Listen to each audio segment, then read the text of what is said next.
So Sergio, how did it feel to get back on the winning track against the former title challenger? Oh, it feels amazing. You know, last time I came in Texas, I believe obviously wasn't a good outcome. So to come in here, it was a lot of pressure. You know, it's a Texas. You know, last time, like I said, had a bad outcome. So coming back in and performing the way I did, I came out here a little tense, but also I did good. I fought a top 10 contender, and I think I proved myself worthy. Showed that I'm good everywhere, not just standing.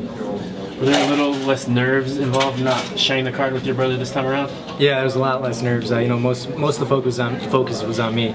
Last camp, you know, it was both of us together. So obviously, you know, I knew good, and then he had that pressure on him added on to later on. So now it's just worrying about myself. You know, we come in the sport individually, and I think it's better that we fight separate. But I wish we could go back. You know, it was fun fighting the same card too.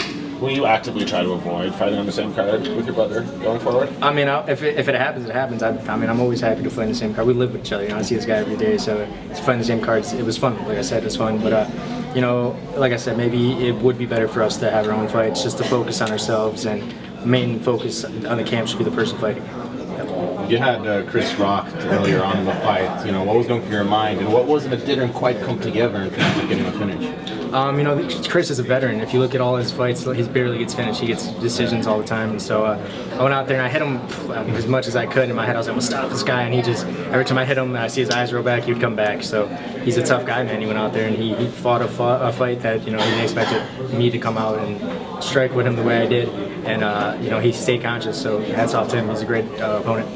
That triangle, how tight was that? Oh, which one? At the end of the third round. Oh, you mean the leg lock? Oh, sorry. Honestly, I don't remember a triangle. If One, but we were looking while in the interview, so it was a little bit hard to see. Yeah, no, I mean, he had it, but it wasn't in the right position, and I knew there was only like 20 seconds left, so I knew if I moved a little bit, it would have got a little bit deeper, so I just stayed and tried to maintain position. If I would have moved, I think it would have been tight, and I mean, I wouldn't have tapped, but it would have been tight. Any injuries, Sergio? How you feeling? I feel good. I'm ready to fight again. So, you know, it's obviously the biggest win of your career right now.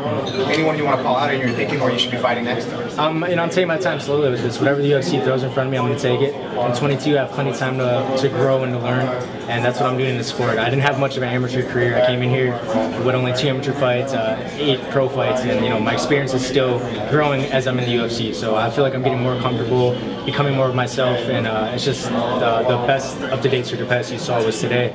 Next camp is going to be a better me. You were so highly touted coming into the UFC, but you know, you had some setbacks. Now you scored, like you just mentioned, the biggest win of your career against the highest ranked opponent you've faced so far. Do you feel like maybe you were thrown into the limelight a little too early, or maybe it was a bit too much pressure early on? Yeah, early on I had pressure in the fights. You know, I had to live up to standard. I feel like I had to live up to Anthony's name, and you know, I was only 20 at the time. I didn't know how to deal with the pressure. So for my first couple fights, you know, I was very tense. Didn't know how to deal with it. There was cameras. It was all new. The crowd was new. We had Bird in the corners, you know, screaming, hyping me up. So that was all new for me. And then I'm 22 years old. I'm finding myself as an individual and as a martial artist, and I'm gonna get better and better. So you know, I'm finding myself. And after my last fight, I realized how much I love the sport. I got knocked out, and you know, that didn't make me want to quit. It made me want to keep going and get better. And I'm cheers to everyone. It's not restart, it's where you finish. And I have a lot more time to grow.